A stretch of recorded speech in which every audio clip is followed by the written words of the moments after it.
Hey guys, I'm going to make some smothered pork chops. So let me get you over here and show you what I'm doing. Okay, right here I have some flour, and these are my seasonings I'm going to use. This right here, and that's a cup of flour, all-purpose flour, self-rising flour, any flour that you have. And so that was about a tablespoon of smoked paprika. This is some of my own seasoning, so you can use seasoning salt, any of your all-purpose seasoning. And this is a garlic mix, and they're all a tablespoon. And I'm going to stir this up. And you can use seasoned flour if you like. I want to season my own flour so I could control it because I'm going to use this to make my gravy. Now, in the pan over there, I have it heating. And then you guys see right here, I have two of the pork chops. I'm only going to cook two because Natea's going to eat chicken, so I'm only going to make two. So let me get you back over here to the pan. Okay, before I put that in there, I want to add a little bit of pepper to this also. Not quite as much, just a little sprinkle of pepper. And I'm not going to season the pork chops because this is going to have enough, because I am going to smother those pork chops. So get you over here, and then I'm just going to dip these pork chops in this flour. Just going to do a light dusting of these pork chops. Now, since we're making smothered pork chops, you don't even have to dip them in the flour. You can cook them without, but I still like to dip mine. You're going to put it in a hot pan. Have my pan set at medium. It's a number 5 on my stovetop. Okay. I'm going to cook that for about 3-4 minutes on that side, and then when I come back, I'm going to flip them. Okay guys, they've been cooking on this side for about 4 minutes. Give them a turn. Looking pretty good.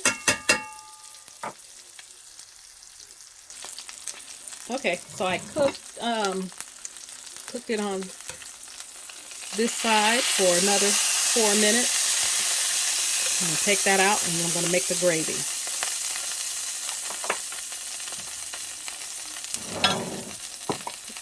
There.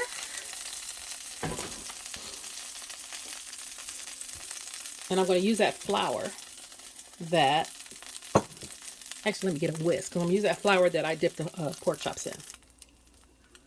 Let's see if I need some more oil. That should be enough. And then you want to brown your flour.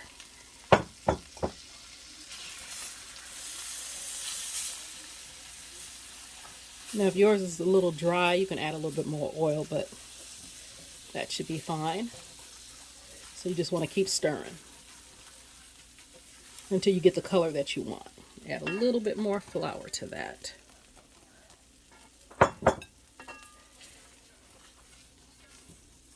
That's good. Now I added a little bit too much, so I probably need a smidget,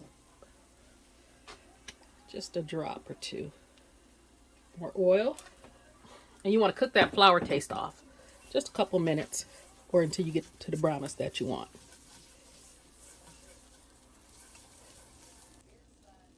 Okay guys, once you have browned it and got the color that you want, you can go darker, you can get like real dark brown, but that's about the color that I want. Then I'm going to add some onions to that. Now, if you didn't want to add onions, you would add your stock or your water right now. But I want some onions in mine, so I can turn this into a smothered onion gravy. And I have those onions already cut up. And then when you put your veggies in there like that, they ain't nothing but roux. That's all the gravy is. That's going to stop the cooking process. It'll stop it from browning, so it won't, brown any longer. And you're going to add, if you saute these for a bit, probably about a minute or two, you're going to add your stock or your water. Okay, guys, I have switched utensils and got my trusty, you guys know I've been using this for years. I got so many wooden spatulas and spoons and everything, but I just always use this one, this little raggedy one I love. So I'm going to grab some stock. I got about 2 cups of stock. And you want to slowly add your stock and stir while you're adding. And if it clumps up, just keep stirring. All the clumps will leave. And you don't want it real hot either. You want to add your room temperature or cold to hot. If you add hot to hot, that's when you get a lot of clumps. And you want to bring this to a boil. I'm going to get a little bit more. I'm going to get some water. You want to bring this to a boil because that's when you'll see how thick it's going to be. So give a couple minutes. Okay, don't take about a minute. And it came up to a boil. And this is how thick it is. Now, right now is when you want to taste for seasoning.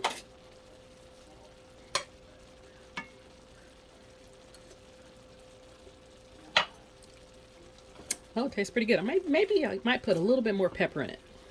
Okay, add a little bit more pepper. And because that flour was already seasoned from, remember when I was making the pork, when I was dipping the pork chops, I seasoned that flour. Put a little bit more water because I'm going to add those chops in there and it will thicken up some more. So here's the smothering part. I'm going to add the chops in there.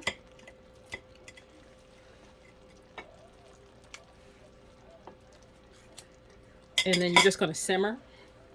Now, a lot of people, they put them in the oven, you know, and let it simmer for about an hour, 45 minutes to an hour or whatever. Or you can just do it right here on top of the stove. That is what I'm going to do. And I'm going to turn that heat down to about a medium low. And put that top on there. And they'll get really, really tender. Okay, guys, it should be done. Let it simmer for about 35-40 minutes on top of the stove. That gravy really thickened up. Now, if you want your gravy a little bit thinner, just add a little bit more water or stock. Maybe I'll put a smidget more in there. Just a little bit. And I'm going to have, I got some grits over here in this pot right here. We're going to have some grits and some cabbage. So I'm going to plate this up for you guys and try it for you. Okay, guys, this is what the finished product looks like. So we have the smothered pork chop, and this is grits. Now, if you ain't never had grits and gravy, you're missing out. Instead of potatoes, I made some creamy grits, and with the gravy that I made with the pork chops. This right here is some cabbage, some fried cabbage, and this is just a breadstick with some everything bagel, everything bagel put on there. So let me try this pork chop for you guys. Let's see, get in the frame. Oh, it's very tender. Get a good little piece for you. Actually, you can cut it with a fork. Give it a little taste. It's very seasoned. Look at that. Cut that with a fork. Good eating. Give me a piece of some, what's this, cabbage. And let me try that gravy with these grits. And I made the grits with heavy whipping cream and chicken stock. Now this is delicious. I could just eat the gravy by itself. Okay, so you guys try that. Let me get one more piece of that. Look, I know y'all don't want to see me eat, but I gotta get one more bite. You guys try this quick, little easy smothered pork chop on top of the stove, or throw it in the oven. And let me know how you like it. Please like, comment, share, and subscribe. You guys have a good day, or a great day.